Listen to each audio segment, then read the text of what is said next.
Station road.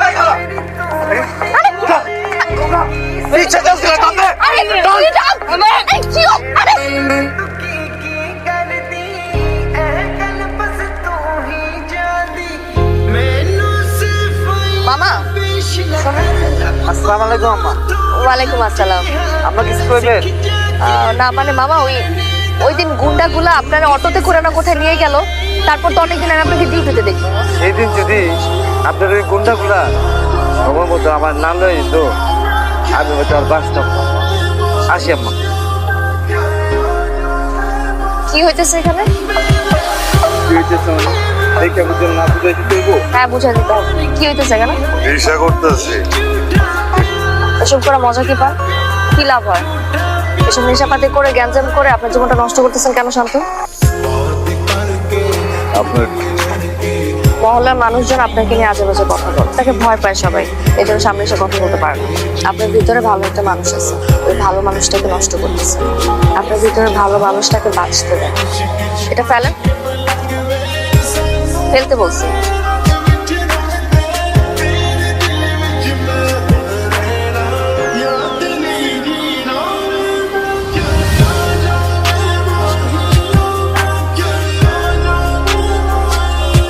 ইউনিভার্সিটিতে যান? আমাকে দেখে কি আপনার কিছু মনে হচ্ছে? আমি ওদিক দিয়ে যাইতেছি। আমি ভাবলাম কি ভাবলেন? আপনার নামা দিয়ে যেতে পারেন যদি চান। ধন্যবাদ, আমি একা যেতে পারি। ম্যাজিকটা হারাই গেল। আপনিও আর বাকি 5 জনের মতো জাজমেন্টাল হয়ে গেছেন। আমি খারাপ, আমার সাথে কথা বলা যাবে না, আমার সাথে চলা যাবে না। আমি আপনাকে সাথে যেটা বলেছিলাম আপনি ভালো জন্য বলেছেন। এটাই করবেন। মদারুকে বলবেন তুমি মদ খেও না, তুমি দুধ খাও, এরপর সব কাজ মেরে ফেলবে। যে বলছেন উপকার করতে, এখন যখন উপকার করতে চাইতেছি নিজে উপকার নিবে না। মদারু এখন থেকে মদই খাবে, মদ খাবে মদারু।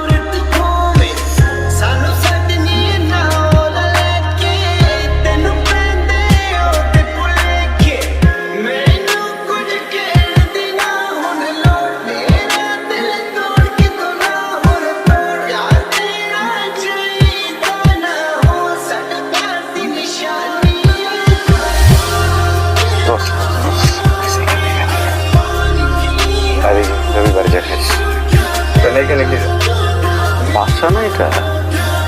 শুক্রে 800 দিন হয়েছে, তুমি খুব ভালো হয়ে গেছো না? ওই মায়ের যখন তোমার ছাইড়া দেখবো তখন এইটাই লাগবো, এটার কাছে আইতো। আরে দোস্ত, আমি তো আগের মানুষটা না, এদিকে আয়। আগের মানুষটা নাই, বুঝছিস না? পাল্টে গেছি, পরিবর্তন হয়েছে। ভালো লাগতেছে না এভাবে? আমার ভিতরে এরকম আরো অনেক পরিবর্তন আসছে, এটা অনেকেরই ভালো লাগে, বুঝছস? পরিবর্তন হলে সুন্দর, তাই করে দেখ। হ্যাঁ,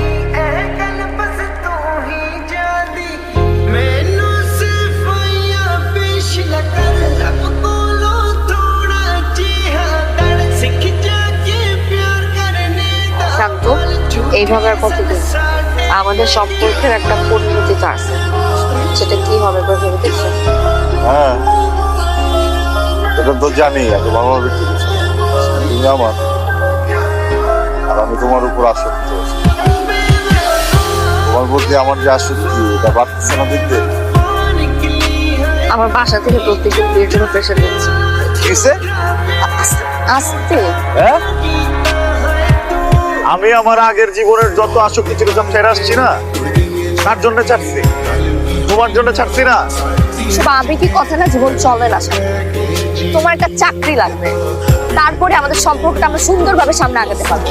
আর যদি না হয় তাহলে তুমি আমাকে খারাপ।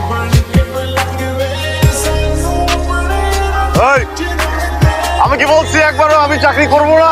চাকরি করতে হলে বলবা চাকরি করো, হারাবো কি?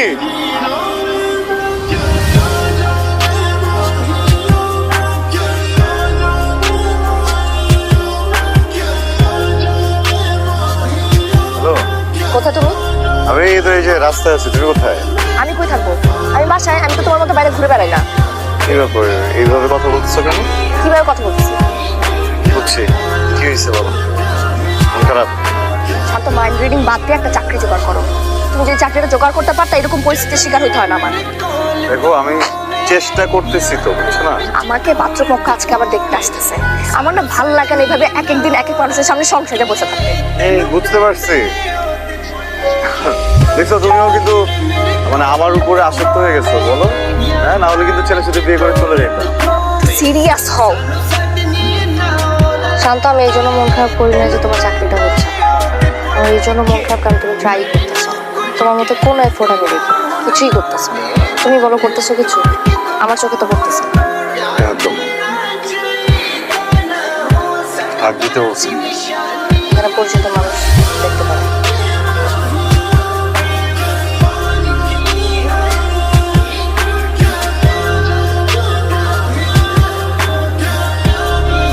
তোমার জন্য মুখে বলো। করতে পারো। Joining letter? চাকরি হয়েছে তোমার, আগে বলো না কেন আমাকে? আসতে পরিচিত মানুষ আছে। চাকরি হয়ে গেছে? চাকরি হয়ে গেছে?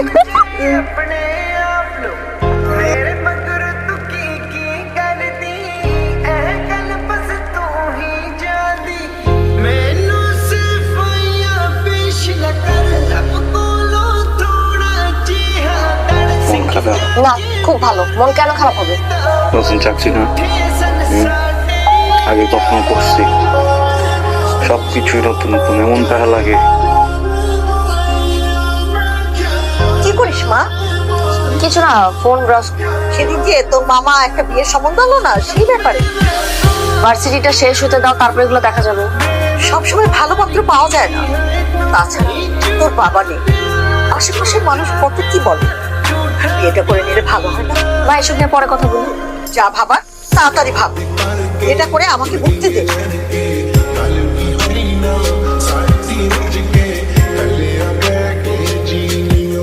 তারপর আমার ভার্সিটি শেষ। আমার বাসা থেকে বিয়ের প্রেশার দিচ্ছে। আমি তোমার সাথে লুকায় দেখা করতে পারবো। তুমি যদি আমাকে ভালোবাসো তাহলে প্লিজ বাসায় বিয়ের প্রস্তাবটা পাঠাও। আমি তো তোমার ফ্যামিলিতে কথা বলবো, ক্যারিয়ারটা গোছাইতেছি না, ক্যারিয়ারটা একটু গোছাইতে হবে। ওই মানুষ যদি আমি হঠাৎ করে বিয়ে নিয়ে ভাবো, কল করবো, ফোকাস করবো। তুমি আসলে সময়ের স্রোতে আসক্ত একজন মানুষ। আর তুমি ভীষণভাবে আসক্ত তোমার সময় নেই। তোমার লাইফে যখন যেটা আসে সেটাতে আসক্ত হয়ে যায়, আর বাকি সব অর্থই হয়ে যায় তোমার কাছে। তুই প্লিজ একটু বোঝার চেষ্টা কর। কি বুঝবো আমি? টাকা পয়সা ক্যারিয়ার এগুলো সবকিছু হয়ে গেছে এখন তোমার কাছে, তাই না? আমার থেকেও বেশি ইম্পর্টেন্ট হয়ে গেছে। আর মানুষজন কেন 10টা মানুষজন জব করতেছে, ফ্যামিলিকে সময় দিচ্ছে না। আমার কথা শুনবা না বলবা? কি শুনবো আমি? আমাকে তোমার আর প্রয়োজন নাই, তুমি এই জন্য এগুলো করতেছো, তাই না? আমাকে অবহেলা করতেছো। তুমি কি ভাবছো আমি বুঝি না এগুলো? না সেখানে তো ভাবার অপশনই নেই যে তুমি বোঝো না। তুমি তো বোঝো, তুমি অনেক বেশি বোঝো। আমি এখন ক্যারিয়ার বোঝো, তুমি এখন ক্যারিয়ার। এর মাঝে আমি কোনো কিছু শুনতে চাই না, কোনো প্রেশার নিতে চাই না, কোনো ডিস্ট্রাকশন চাই না। যে আমার ভালোবাসে আমার জন্য অপেক্ষা করবে, আর কারো যদি অপেক্ষা করার সময় না থাকে সেজন্য চলে যাবে, বুঝছো না? আচ্ছা বলতেছো কেন?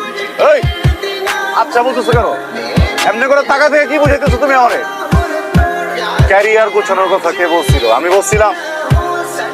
ক্যারিয়ার গোছাইতে হবে এটাকে আমি বলছিলাম না তুমি বলছিলা? জীবন গোছাইতে হবে এটাকে আমি বলছিলাম না তুমি বলছিলা? একটা পর একটা চ্যালেঞ্জ দিয়ে দাও, এই চ্যালেঞ্জ করতে পারি না, এই চ্যালেঞ্জ দিয়ে দাও, এই চ্যালেঞ্জ করতে পারি না, এই চ্যালেঞ্জ দিয়ে দাও। এতগুলো চ্যালেঞ্জ কেমনে করবো আমি? টাকা ছাপানোর মেশিনে এত হচ্ছে কি টাকা ছাপে না, যত আমার চ্যালেঞ্জের মেশিনে আমার চ্যালেঞ্জ কমপ্লিট করতে হয় তোমার জন্য। এত মানুষ একটা, তাই না? হ্যাঁ, বেশি মানে রেখা দিচ্ছ, করবো না আমি চ্যালেঞ্জ নিয়ে নিচ্ছি, এটা আমার করতে হবে। আমি অন্য চ্যালেঞ্জ করতে পারবো না। তুমি আমার চ্যালেঞ্জ দাও, আমি চ্যালেঞ্জ কমপ্লিট করবো। আমি এই ক্যারিয়ার দরকার হবে, আমি টাকা কামাবো, তারপর আমি তোমার বাসায় যাবো। এটা যদি তোমার বিয়ে হয়েছে, তোমার বিয়ে হবে, আমি গিয়ে সাক্ষী দিব। সামনে যে যখনই বলবো আপনার মেয়ের বিয়ে করতে চাই, আমার ছোট করে দিব, যে আমি ছোট হইতে চাই না, বড় হবো এখন। তুমি যা বলতেছো বুঝবো না আমি পাগল, পাগল না, আমি তো পাগল। ক্যারিয়ারটা গোছানোর আগে কেন বলো না বিয়ে করবা? তাহলে তো তোমার নিয়ে পালাই যেতাম আমি। দেখো আদুরি, আমি খুবই সরি। আমি কি করতেছিস আদুরি? পাগলামি করতেছিস কেন? কি পাগলামি করতেছো? তুই বাসায় অ্যাটলিস্ট একটু বল যে তুই একজনকে পছন্দ করিস, তারপরে দেখ কি হয়। কার ব্যাপারে জানান যে আমাদের সম্পর্কটাকে একদম ইম্পর্টেন্স দেন, আমাকে নিয়ে একদমই বদার না, তার নিয়ে কথা বলবো। সম্পর্কে সামান্য একটু খুনসুটি তো হইতেই পারে, এই জন্য তুই একটা রাগের মাথায় ডিসিশন নিয়ে নিবি? আমি ওর ব্যাপারে কোনো রকম কথা শুনতে চাচ্ছি না। শান্ত ভাইয়া, আমি ফোনি, আদুরি বান্ধবী। আদুরি বাসায় আসলে আজকে ওকে পাত্রপক্ষ দেখতে আসছে। ওনারা আজকেই কাবিন করে ফেলতে চায়। ও তো রাগের মাথায় হ্যাঁ বলে দিবে। আপনি এক্ষুনি জলদি চলে আসুন।